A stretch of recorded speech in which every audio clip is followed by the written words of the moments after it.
দীর্ঘ এক যুগ পর আসছে আপসহীন, খালেদা জিয়ার চরিত্রে চিত্রনায়িকা নিপুণ। নির্মাণের প্রায় এক যুগ পর আসছে বেগম খালেদা জিয়ার বায়োপিক নিয়ে সিনেমা আপসহীন। এর কেন্দ্রীয় চরিত্রে অভিনয় করেছেন চিত্রনায়িকা নিপুণ আক্তার। 2013 সালে সিনেমাটি নির্মাণ করেছিলেন প্রয়াত কিংবদন্তি গীতিকার, প্রযোজক ও পরিচালক গাজী মাজারুল আনোয়ার। দুইবারের প্রধানমন্ত্রী বেগম খালেদা জিয়ার বায়োপিক এটি। পারস্পরিক কারণে তখন এই তথ্য প্রকাশ করা হয়নি। সিনেমায় খালেদা জিয়ার চরিত্রে অভিনয় করেছেন অভিনেত্রী নিপুণ আক্তার, আর রাষ্ট্রপতি জিয়াউর রহমানের চরিত্রে অভিনয় করেছেন নায়ক হেলাল খান। দীর্ঘ প্রায় এক যুগ পর এবার আলোচনার মুখ দেখতে চলছে সিনেমাটি। জানা গেছে আপসহীন 2013 সালের নভেম্বরে শুটিং শুরু করে ডিসেম্বরে শেষ হয়। পোস্ট প্রোডাকশনের কাজ সম্পন্ন হলে সেন্সরে জমা দেওয়ার জন্য প্রস্তুত হয়েছিলেন হেলাল খান। তার আগেই গ্রেপ্তার হন বাংলাদেশের জাতীয়তাবাদী দলের বিএনপির এই কর্মী। তিনি ছিলেন দলের সাংস্কৃতিক সংগঠন জাজসের নেতা। পরিকল্পনা ছিল 2014 সালের জাতীয় সংসদ নির্বাচনের 5 জানুয়ারির আগে ছবিটি সারা দেশে মুক্তি দেওয়ার। হেলাল খান জেলে থাকায় তা হয়নি। গাজী মাজারুল আনোয়ার আপসহীন মুক্তির কোনো সিদ্ধান্ত নিতে পারেননি।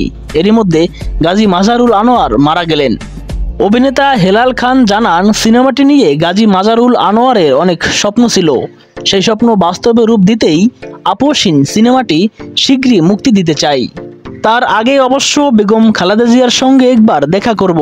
ম্যাডাম অসুস্থ, তিনি সুস্থ হলেই ছবিটি নিয়ে তার সঙ্গে আলোচনা করব। তিনি যে সিদ্ধান্ত নেবেন সেটাই হবে। হেলাল খান আরও বলেন, মাঝখানে প্রায় এক যুগ পেরিয়ে গেছে, এর মধ্যে অনেক কিছু ঘটে গেছে, তাই ছবিটি বেশ কিছু পরিমার্জন করতে হবে। কিছু দৃশ্য হয়তো নতুন করে শুটিং করব, কিছু দৃশ্য সম্পাদনা করে বাদ দেওয়া হবে। এজন্য কিছুদিন সময় লাগবে। আশা করছি এই বছরই দর্শকদের সিনেমাটি দেখাতে পারবো। এদিকে আপসহীন সিনেমায় যুক্ত হওয়ার নেপথ্যের কথা জানিয়েছেন চিত্রনায়িকা নিপুণ। তিনি এই সিনেমায় বেগম খালেদা জিয়ার চরিত্রে অভিনয় করেছেন। ব্যক্তি জীবনে এই অভিনেত্রী আওয়ামী লীগের রাজনীতির সমর্থক। নিপুণ বলেন, একদিন গাজী মাজারুল আনোয়ার আঙ্কেল আমার বাসায় আসেন, ছবির কথা জানালেন। তখন শাহ আলম কিরণ ভাইয়ের 71-এর মা জননী ছবির শুটিং চলছে।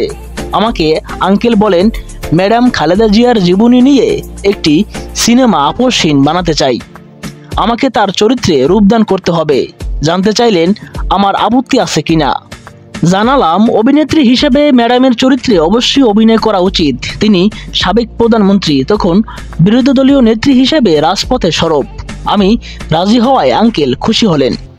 জানালেন, আমার আগে জয়া আহসান ও নুসরাত ইমরোজ তিশার কথা উঠেছিল, তবে গাজী আঙ্কেলই হেলাল ভাইকে বলেছিলেন নিপুণ হলে ম্যাডামের চেহারার সঙ্গে দারুণ মিলবে। শুটিংয়ের আগে বেগম খালেদা জিয়াকে নিয়ে অনেক পড়াশোনাও করেছিলেন নিপুণ। গাজী মাজারুল আনোয়ারই তাকে সহযোগিতা করেছিলেন। নিপুণ বলেন, আমি কৃতজ্ঞতা প্রকাশ করছি গাজী মাজারুল আনোয়ার আঙ্কেলের প্রতি। আজ তিনি বেঁচে নেই, তবে তার সৃষ্টি আছে। আশা করছি হেলাল ভাই দ্রুত ছবিটি মুক্তি দেবেন। আমিও তার সঙ্গে যোগাযোগ করব। আপসহীন নির্মাণের আগে অনেক দিন ধরে চিত্রনাট্য নিয়ে কাজ করেছিলেন গাজী মাজারুল আনোয়ার। বেশ কয়েকবার বেগম খালেদা জিয়ার সঙ্গে ছবিটি নিয়ে আলোচনা করেছিলেন।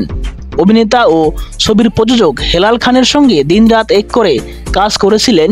জানালেন প্রয়াত গাজী মাজারুল আনোয়ারের সন্তান সরফরাজ আনোয়ার উপল। তিনিও চান দ্রুত ছবিটি মুক্তি পাক।